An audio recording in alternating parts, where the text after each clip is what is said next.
เซตท็อปบ็อกซ์หรือ DVB ที่2เพื่อเชื่อมต่อกับโทรภาพของทานเพียงเท่านี้ทานก็สามารถรับชมสาระความรู้และความบันเทิงจากโทรภาพแห่งชาติของพวกเราได้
สวัสดีท่านผู้ชมที่เคารพยินดีต้อนรับท่านผู้ชมเข้าสู่ข่าวท้ายอาทิตย์จากห้องข่าวโทรภาพแห่งสัตว์ลาว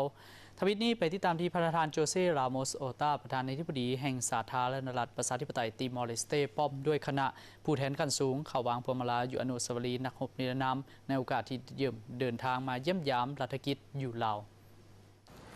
ตอนเช้าของวันที่29กุมภาพันธ์ที่ผ่านมาประธานโจเซรามอสโอตาประธานาธิบดีแห่ง